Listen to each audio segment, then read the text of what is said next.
Hey you, welcome back. It's good to see you. I greatly enjoyed our last little brain dump together. It was very heartwarming to read those comments. They were exactly what I needed, and I cannot thank you guys enough for enjoying that with me. So let's keep them rolling whenever there's something that I find interesting. Today's more of a question that I'm curious if my experience is shared among others. But this came up mostly, I do a lot of searching, right?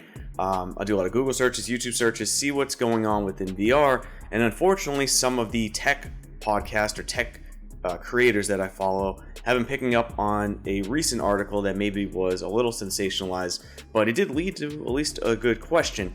For those who are questioning this article, first reported by Jem Bartholomew in The Guardian, rising popularity of VR headsets sparks 31% rise in insurance claims. Now, you might be thinking, no duh, I would be too, but we need to talk about this. The trend of crashing into furniture while in the metaverse provoked a 31% jump in home content claims involving VR headsets last year, and a 68% overall increase since 2016.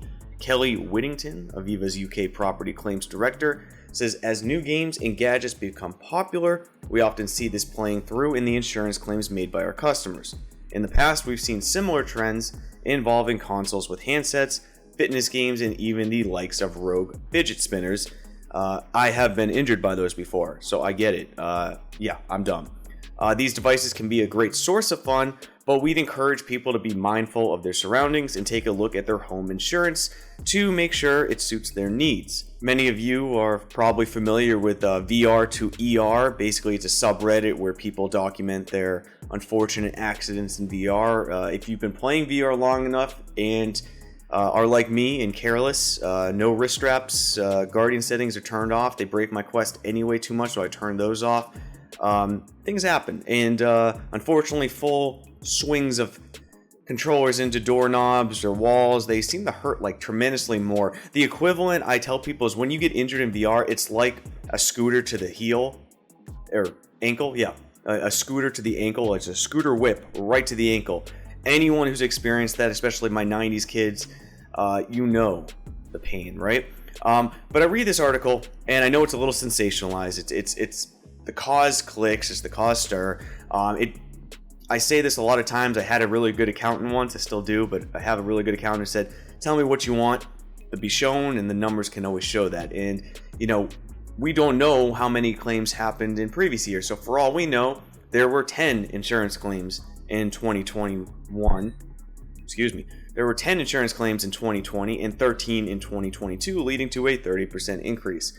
What are the numbers? No one will know. Aviva, I searched and searched. Those numbers are not public. But there's likely, I would assume, a couple hundred. I mean, it just seems likely.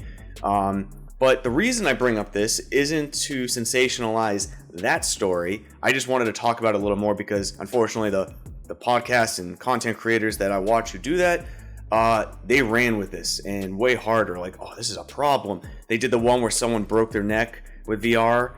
I don't think they really did. I didn't read that article, but it was definitely sensationalized. More or less, I just wanted to give kind of a perspective on that. But I think it led to a better question.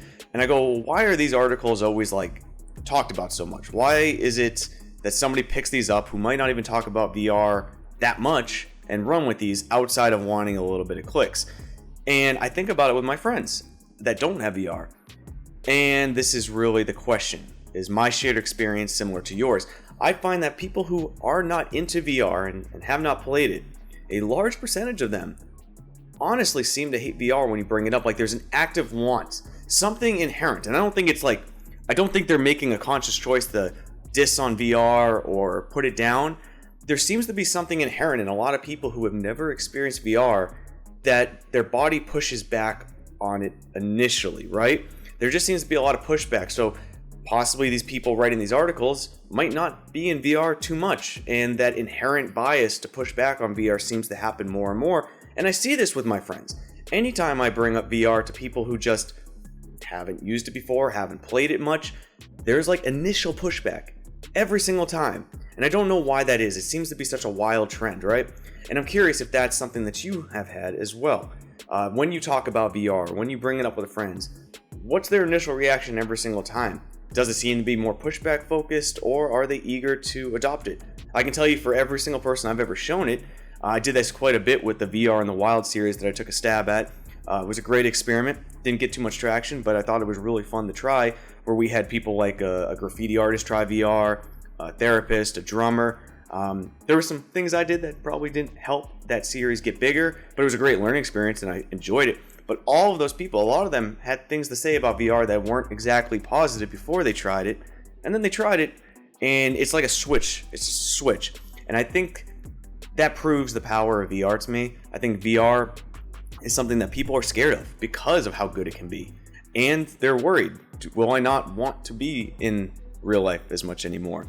Where is this going to go? Do I need to learn a new technology? I think that's a big thing. A lot of people are scared to learn new technologies, but I'll be honest, at this point, I am rambling. I just wanted to really talk about that survey with the insurance claims and that we shouldn't be running with this as something super bad. It is expected, right?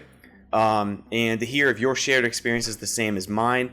I've enjoyed these blog style videos. I do have a headset video coming very soon, so I'm excited to share that with you. But that's going to be it for today. Nice, short, sweet, to the point. See you next time, Space Cowboys. Peace.